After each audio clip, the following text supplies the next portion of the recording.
Hey folks, welcome back to the channel.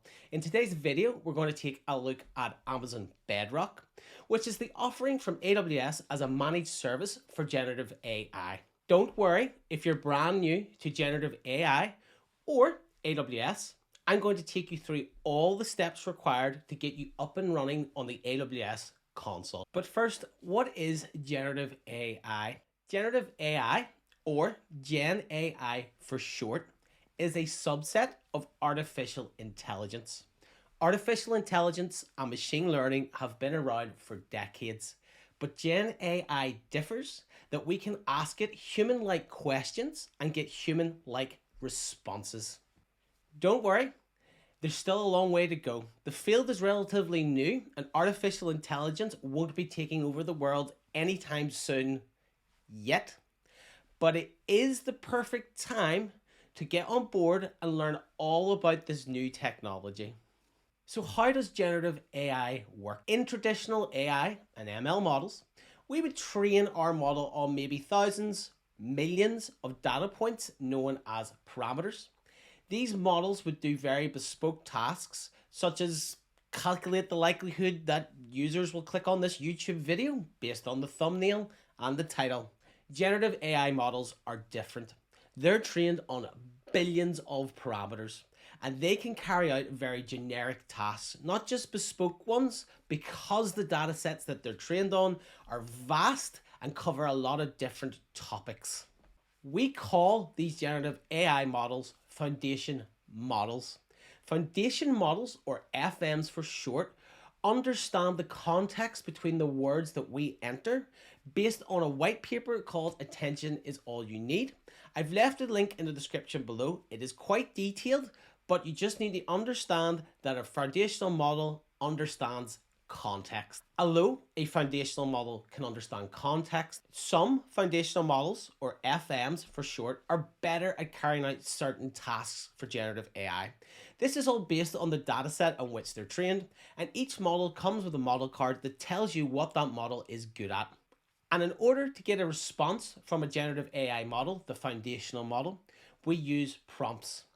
Prompts are small pieces of text that tell a model what we want and provide context to the model as well. And in today's video, that's what we're going to be doing. We're going to be using text prompts to get text responses, and we're going to use text prompts to get image responses. And that's going to be done through Amazon Bedrock. What is Amazon Bedrock? Amazon Bedrock is a fully managed service from AWS that lets us as users interact with certain foundational models without having to provision the models ourselves. Amazon is looking after the hosting in the backend. It's also looking after security and data privacy for us. Please check the Amazon documentation to see exactly what is covered. But this means we as users can use APIs or the AWS console, as we're doing today, to interact with the foundational models available on Bedrock. The foundational models available is changing day by day. Currently, for example, there's Amazon Titan, there's Claude, there's Stable Diffusion. But I'll throw up the web page now. Please check here when you're watching the video to see what is available when you're following along. That means we as users can just get on with interacting via prompts with these models, and that's exactly what we're going to do today. We're going to jump onto the AWS console. We're going to enter a text prompt to get prompt response back via text using the Claude model, and then we'll generate an image using Stable Diffusion based on a text prompt as well. As I said in the beginning of the video, don't worry if you're brand new to GenAI or AWS. I'm going to show you, once we're logged in, how to set everything up. That's kind of all the theory you really need for now to understand what generative AI and Amazon Bedrock is. There's obviously a lot more detail available online. I would advise you to go read this afterwards. But for now, let's just get hands-on. Let's get the demo underway. Let's jump on the console and follow along. Okay, folks, that's me logged into the AWS console. The first thing we need to do is make sure we're in US East 1. At the time of recording, which is the 3rd of October 2023, Bedrock is only available in the US region, so I'm going to go to North Virginia. Then once loaded, you need to type in Bedrock into the search bar. So type in Bedrock and you will see Amazon Bedrock appear. Click on that and this will take us to the Bedrock console. Now, if this is your first time, you can go to the getting started over here, or alternatively, you can hit this hamburger menu. First thing we need to do is go down to model access and click on it. You'll see that all the access status is available, but they're not enabled. At the time of recording, again, I can't get access to the Titan Express. This is currently in preview, but it should be available perhaps by the time you're actually following along yourself. Next thing you need to do to go to access to these models is hit edit.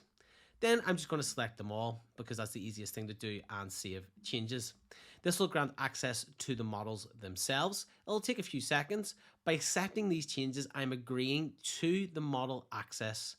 This will take several minutes to get the access. You'll just have to keep hitting refresh and actually AWS will email you. Now, interestingly, you can see even though I selected everything, Anthropic has not been requested. So let's take a quick look.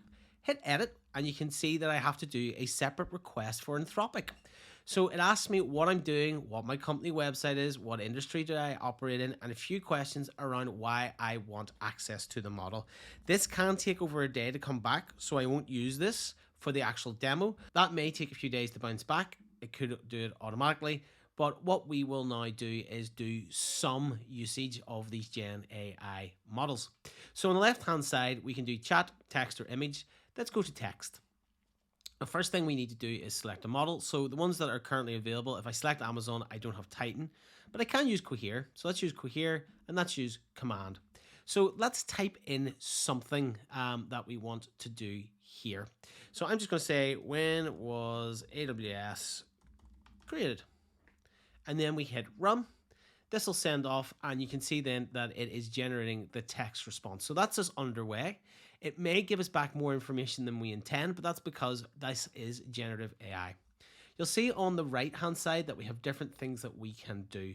So we've got randomness and diversity. If you hit the info button, it will tell you what to do. So temperature, a non-negative float that changes the degree of randomness in generation. Lower temperature means less randomness. So at the moment, you can see that my temperature is at 0.7.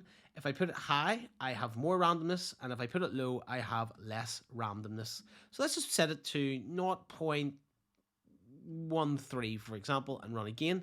It could give us a different answer. And you can see here that it's cutting the answer short because it's picking things that are less random.